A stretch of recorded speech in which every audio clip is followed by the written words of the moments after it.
The first U.S. presidential debate is in the books, and everyone is talking about Joe Biden's performance. Our Washington correspondent Julia Benbrook joins us from outside of the debate venue in Atlanta with how people are reacting. Julia. While Trump went on the offensive and steamrolled through multiple lines, often reciting falsehoods, it's Biden's performance that is making headlines this morning. There were moments when he struggled to articulate a thought, leading some Democrats to discuss whether or not he should be the nominee and others rushing in to defend him. It's the first time a sitting president and a former president have debated. The whole world is blowing up under him. Never heard so much malarkey in my whole life. President Joe Biden and former President Donald Trump sparred over the economy, immigration, foreign policy, and more. But Biden missed several opportunities to fact-check Trump and counter him on issues like abortion, where Democrats have an edge among voters. Republicans now looking to capitalize on Biden's shaky moments. President Biden is not up to the job. According to a CNN flash poll, 67% of debate watchers said Trump had a better performance. Some Democratic officials are privately expressing concerns. I think there's a lot of people who are going to want to see him consider taking a different course now.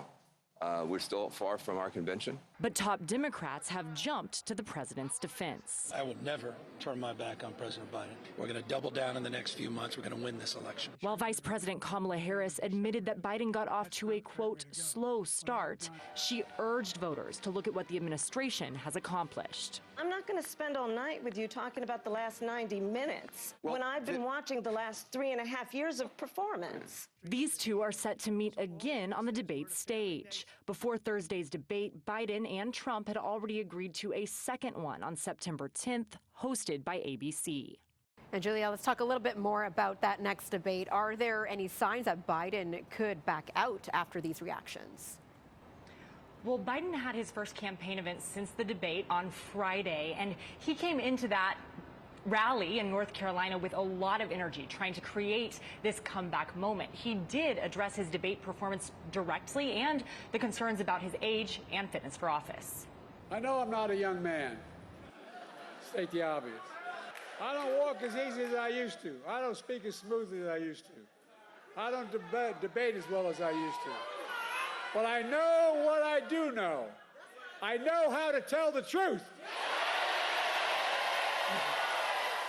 Now, an advisor has told our team that Biden does plan to participate in that second presidential debate. That person did acknowledge that last night's debate performance was lackluster, but said that they are committed to focusing on the moments that they thought worked for the president and then moving on.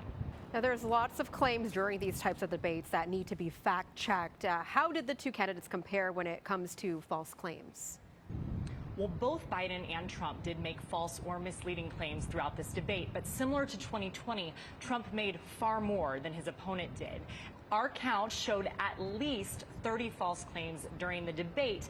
Among those, he took on abortion rights. He said that falsely said that some Democratic-led states allow babies to be killed after birth, and that every single legal scholar and every person in general supported the overturning of Roe v. Wade. He attempted to discredit the January 6th attack on the Capitol and made some false claims that he has repeated over and over again about fraud in the 2020 election. Melissa? Well, thank you, Julia. That's CNN's Julia Benbrook in Atlanta.